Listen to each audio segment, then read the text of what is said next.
So that's what I'm feeling. And let me just talk a little bit about the reading here. I mentioned before about, you know, the cabinet doors, okay? And this is what I was seeing.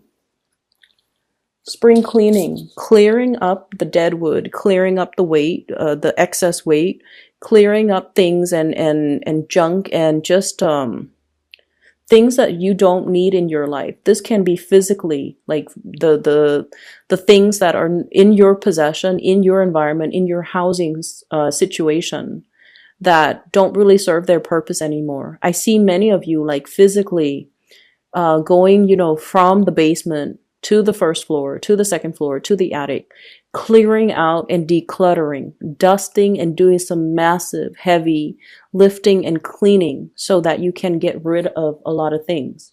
For some of you, you could potentially be thinking about, you know, switching your place of residence, switching your place of work, switching from one structure to another. And as a result of it, you feel the need to clean out all the things that are your possessions, just so that you can swiftly move into another situation. And what I'm feeling is, for many of you, you're waiting for that new opportunity to come in. And it is going to be coming in for you in the month of March. We have a 3 here, which basically means the ships are coming in. Okay? So if you feel very compelled or nudged to currently get out of a housing situation, a work situation, possibly even a relationship situation, I'm feeling that there is something else that is going to be a lot more in alignment with your vibration and your energy that's coming into the picture. And it's something that you have long awaited for. Okay? It took a really long time for you to get here. I'm drawn to this caravan that's behind him. They've traveled a long way. He's their leader. He's on top of that hill, looking possibly over the water and scoping out the next territory, waiting for that new opportunities to come in. It's like reaching that promised land. And what it denotes to me is something is in the works that will be coming into the picture. You're getting physical signs and you're getting news and you're getting it, like you're seeing something physically. And I feel for many of you, it is very much about your career, your prosperity, your public image, being able to make a very, very big mark on the world and possibly showing or leading a group of people in order to do something.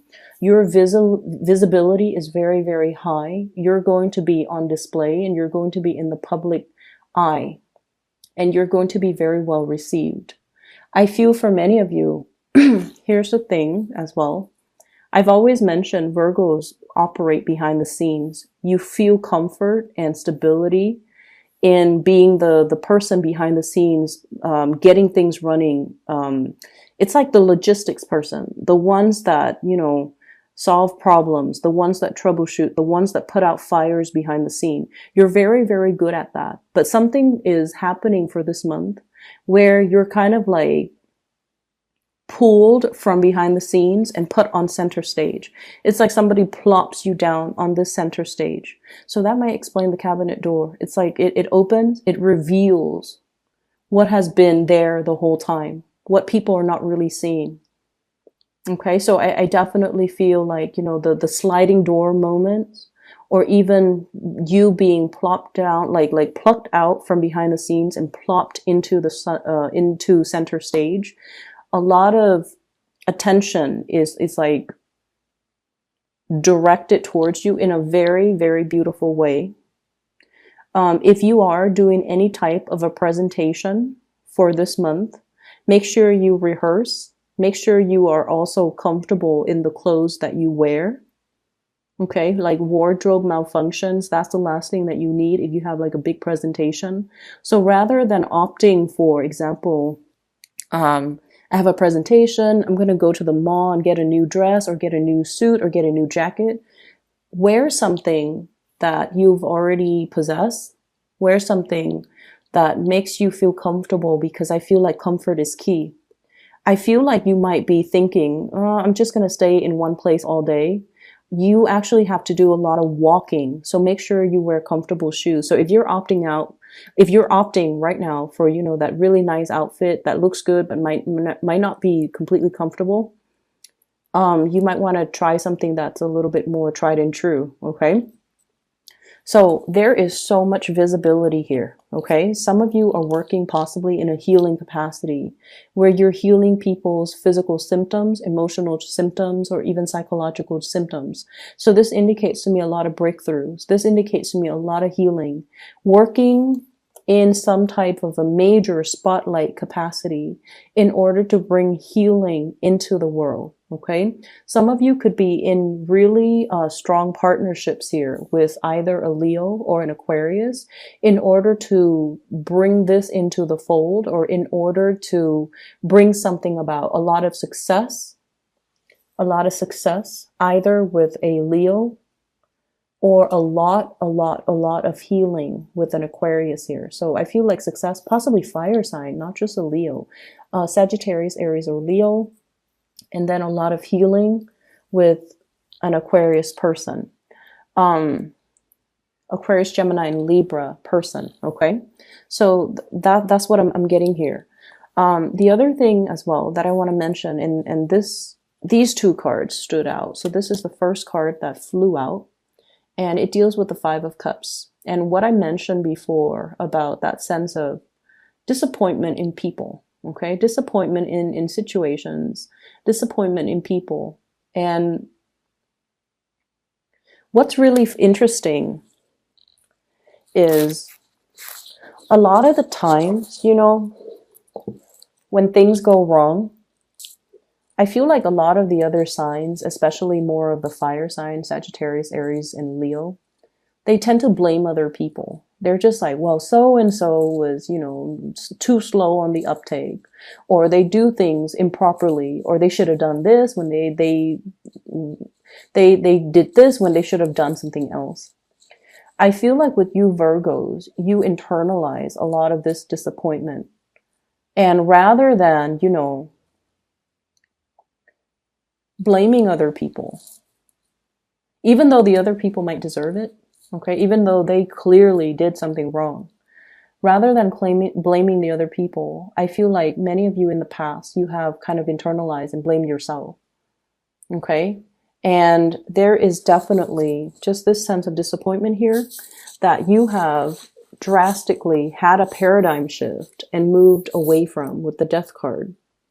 And what this denotes to me is you've done this. Like, I see you dealing with somebody and you're telling them you've done this over and over and over and over again, and you're not really learning. I can't help you anymore. You have to learn this karmic lesson. Otherwise, it's going to repeat in your life.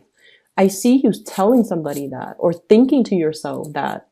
And so in the past, if you have always been on the ready to give them a helping hand, to console them, to soothe them, to, rush in and save the day and change in the situation, or like do something for them. Now I feel like you're taking a different approach. So there's definitely a paradigm shift.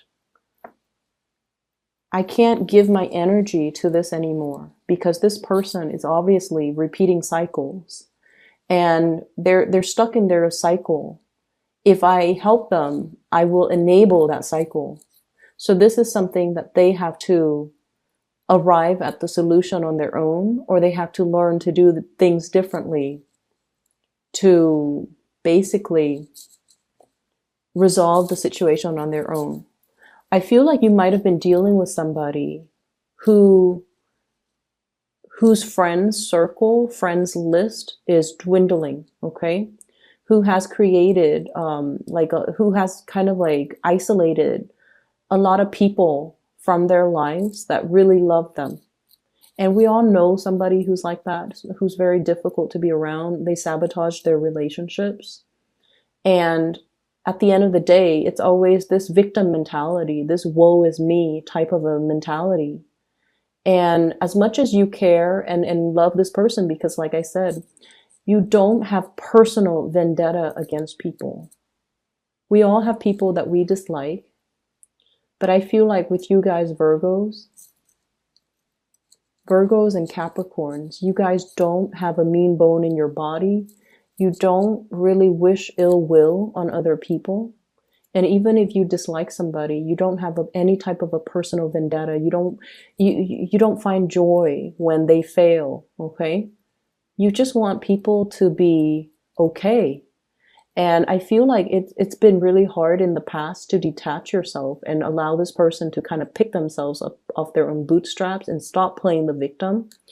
And now with this paradigm shift, it's allowing you to move forward, and it's allowing you to understand that sometimes we have to exercise loving detachment as much as we want to dive right in and fix the problems for them. We have to also hold ourselves back and let them figure things out on their own. So the pitter patter of footsteps makes sense. If you are in a capacity where you're dealing with children or even someone who behaves like a child, when they're so for example, it's like you can't run until you learn how to walk, right? If they're ahead of themselves, if they're too big for their britches, and they feel like they're going to take on, like, it's like they overestimate their capabilities and they take on a massive endeavor. And then they find themselves way in over their head. And then everything that they touch or everything that they try to do just kind of plops or just kind of unravels. It's because they're underprepared and they overestimated their capabilities. And I also feel like with children, if they run before they know how to walk and they fall over, we can like pick them up and right them, and then they'll do the same thing again. So it's more like letting, like that loving detachment, detaching and letting the person kind of like dust themselves off so that they try again, so that they learn through the process of trial and error and the process of elimination. What did I do in the past? What didn't work? And how can I change my, future actions based on what I learned in the past? So by always swooping in and solving problems, you're disallowing the other person to learn through mistakes. Does that make sense? So this is not about being, harsh on you, but I feel like it's taken you guys a very long time to get to this point where you're seeing a situation a little bit more through the space of loving detachment, a little bit more through the space of, I want the other person to succeed. Okay. And I feel like a lot of the times we kind of like have to, it's almost like if we hold on to something so tightly, we can crush it. So we have to learn to kind of like relinquish control, and we have to learn as well to relinquish outcomes. So I'm seeing like the outspread hand here. Okay. Not holding on to something we love so tightly because we're in danger of suffocating it. So we have to kind of learn to release and release control, release the outcome, release the expectations, and just hope that if it's meant to be, it's going to right itself. Okay. For some of you, I feel like there is a person that you're very much in love with, and they're dealing with some type of a situation in their life where it's a mixture of work, family, and disappointments when it comes to work. Okay. And I feel like, in this situation, I'm seeing Virgos who are really making strides in their career, in their professional life, in their community, someone who's very well recognized, well known, and someone who's very successful, who has a lot of options when it comes as well to new career paths, new jobs. It's almost like, your reputation precedes you. People know about you. People want to offer you new work. And then I'm seeing possibly a partner, somebody you're interested in, somebody that you're potentially partner up with, who is going through their funk, who's still going through their karmic destiny when it comes to work and responsibility, and how to show up when you're supposed to show up, you know? It's somebody who's still a babe when it comes to self-sufficiency, responsibility. So like I said, you know, they're not ready to match your level. And there's nothing wrong with that. But in the process of picking them up every single time energetically, you feel a little bit drained, and you feel like, if I'm putting so much energy into this, I'm not able to put energy into myself. And so you have to learn to detach. Okay. I'm also feeling your partner possibly wanting to match up to your level, but you're so far ahead of them that it's really difficult for them. It's difficult. And what I feel, give me 1 second. Let me try to get this message out.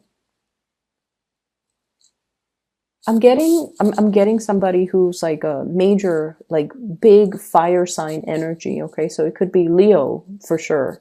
Leo, Sagittarius, Aries. And I feel like I mentioned before, you know, there's a lot of healing with the Aquarius energy, Aquarius, Gemini, and Libra. If there has been fights and disappointments, okay, so like, if somebody in your life that is an Aquarius, a Gemini, or a Libra, if they have not been above board, if they have been a little bit like, forgive me, let me try to get this message out first. I'm feeling here that it is Aquarius, Gemini, Libra, Scorpio, Pisces, the water sign. So Scorpio, Pisces, Cancer. If they have not been above board, if they have been, you know, doing things in a way where they kind of isolate themselves from the people that they love, or it's become really, really difficult to be with them, to be understanding, to be patient. I feel like there's going to be healing, meaning they're going to be able to look at their actions and to be able to see how their actions have negatively affected the people they love, have really driven people away. Okay. So if they have been just like nitpicky and argumentative, or, you know, seeing the worst in a situation, or blaming other people and not really seeing how they're the cause of things, I see there's a major turnaround in like a paradigm shift with them. And then if you have a fire sign, there's a lot of opportunities that will be coming through for this fire sign. So Sagittarius, Aries, Leo. And I feel like I see them running. So, you know, the pitter patter footsteps. I see them running to you, so excited about some new endeavor that's going to be coming into their lives. And I'm getting it with this card here, the Knight of Wands. And what I'm feeling is their excitement is going to be so contagious. And you're going to be their cheerleader. You're going to be rooting for them. Because I feel like, you know, rather than being in this space, they might have been in this space. Woe is me. Now they're starting to see things in a different light. And they're starting to manifest and grab opportunities and not cry over spilled milk, and transforming their energy so that they are a lot more proactive about changing their lives and you know, manifesting their lives and taking concrete actions to move their lives along in a way that makes them happy. And I feel like, you know, that's what it means to be self-sufficient. Okay. That's what it means to really be ahead of the curve. And that's what it means to, you know, like step up. That's what it really means. So I feel the first four cards here deals with a situation where you are kind of like, I'm going to back off. This is not really healthy, or this is not something that I want to expend more of my energy in. And you're going to move forward. there's a lot of love that is coming through, and it also requires understanding. But once again, that concept of loving detachment is really big here for you guys. And what that means to me in general is that it doesn't, the love is not diminished in any way. You know, the love is still there, but sometimes we have to love the correct way, not suffocating something, but rather letting it kind of drift away, letting it find its own course, letting it kind of grow and learn on its own. And then once we're able to do that, I feel it shows a lot of maturity to be able to detach and not try to control situations, the people that we love, the circumstances, and things like that, and not, rush in and try to fix everything. So I feel like you've arrived at a really good space where you are freeing your mind of worries, because now you're a lot more focused on you. You're a lot more focused on the people that matter